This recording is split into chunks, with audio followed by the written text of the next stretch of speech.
পদ্মাপাড়ে আওয়ামী লীগের পর ক্ষমতায় এসেছিল অন্তর্বর্তী সরকার। ওই সরকারের প্রধানমন্ত্রী হন নোবেল প্রাপ্ত মোহাম্মদ ইউনূস। কিন্তু সেই সরকারের সময়ে বাংলাদেশে হয়েছে এক বিশাল দুর্নীতি।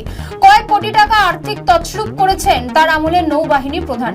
জল সীমান্ত, সামরিক সরঞ্জাম, জাহাজ ও ক্রেন কেনার নাম করে লোপাট করা হয়েছে কোটি কোটি টাকা। এই বিপুল আর্থিক দুর্নীতির তীর নৌবাহিনী প্রধান অ্যাডমিরাল নাজমুল হাসান ও রিয়ার অ্যাডমিরাল মনিরুজ্জামানের বিরুদ্ধে। কোটি টাকার আর্থিক তছরূপের তদন্তে দুর্নীতি দমন কমিশন তথা দুদকের চাঞ্চল্যকর তদন্ত সেরকমই বলছে। বাংলাদেশের প্রতিরক্ষা সামুদ্রিক পরিকাঠামো সংক্রান্ত শীর্ষ দুই কর্মকর্তার বিরুদ্ধে দুর্নীতির এক সুবিশাল সিন্ডিকেটের জালিয়াতি সামনে এনেছে দুর্নীতি দমন কমিশন তথা দুদক।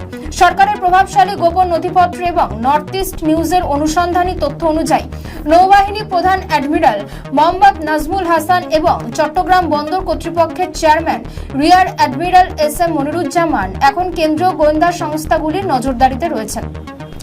এই দুই ব্যক্তির বিরুদ্ধে একাধিক অভিযোগ, যার মধ্যে অন্যতম ক্ষমতার বলে বলিয়ান হয়ে জাহাজ কেনা, কয়েকশো কোটি টাকার কমিশন নেওয়া এবং বিদেশে অর্থ পাচার।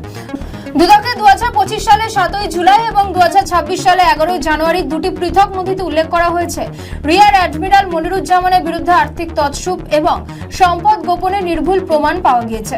বিশেষ করে চট্টগ্রাম বন্দর, মোংলা বন্দর এবং বাংলাদেশ শিপিং কর্পোরেশনের বড় বড় প্রকল্পে এই কোটি টাকা দুর্নীতি হয়েছে। দুদকের প্রাথমিক অনুসন্ধান অনুযায়ী রিয়ার অ্যাডমিরাল মনিরুজ্জামান তার সময়কালে চীন থেকে 6টি ক্রেন কেনার এক বড় প্রকল্প নিয়েছিলেন। অভিযোগ, সরকারি নথিতে প্রায় 286 কোটি টাকায় 6টি ক্রেন কেনার কথা থাকলেও আসলে ওই মূল্যে মাত্র 3টি ক্রেন কেনা হয়েছিল।